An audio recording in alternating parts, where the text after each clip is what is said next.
One issue with pubs with TABs in terms of opening up, obviously we've had a huge, lengthy lockdown in a lot of places, and there was already a move underway of people going, shifting from betting with a TAB to an app. And we know this as well was happening even within venues. So can you talk us through this issue? If people are in a pub with a TAB and betting on an app not with the TAB, watching the broadcast, how does that affect someone running that venue? Look, pubs are compelled to have a license, a pub tab license agreement with the TAB in every state of the country. So if you're running a pub or a club, the only way you can sell a bet is through the TAB. Now, cash bets through the TAB are taxed at a higher rate, but that's because the tab has exclusivity.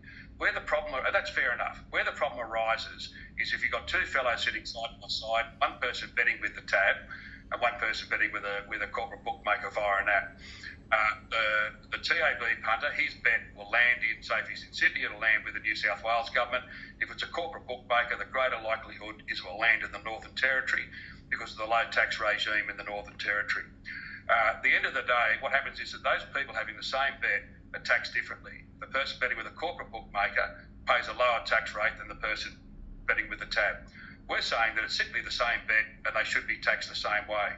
Now, we also think there's an opportunity. It's unlikely that treasurers would want to decrease taxes, so the greater likelihood is that the amount paid by the corporate bookmakers should increase. But that has benefits to governments. We've heard premiers, complain to the federal government that they don't, they need more cash from the federal government. This is a great opportunity for them to do something themselves to provide a level playing field for pubs coming back out of this, where they can raise money themselves and put everyone back on the same playing field. Because, someone betting says, well, I'll go wherever the best offer is. We get a lot of the corporates with these impossible to ignore offers around bonus bets and so on because of the lower tax rate. I mean, this is a broad issue in a lot of different areas, but essentially they can be taxed lower. There is a point of sale tax that's been brought in, but it doesn't seem to be enough to be cribbing on corporate bookmakers, and what ends up is a lot of the money ends up offshore. So you say what maybe tax is the answer via a more serious or a higher point of sale tax? What would actually create a level playing field? Well, at the moment, many of the states have got their point of consumption tax at about 10%. We think that if it goes to about 19 or 20%, that'll bring it in line with what the TAB punter pays. That's only fair. All the TAB, the vast majority of the Tabcorp is owned within Australia, the people that we have to sell our bets through.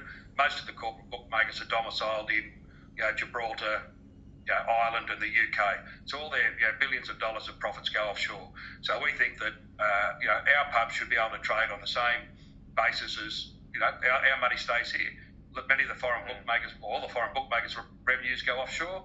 We just want a level playing field so that those tax dollars stay in Australia and we get to operate fairly. I'm sure there'll be some people saying, well, why are you promoting gambling? I'm saying they're saying that to me right now.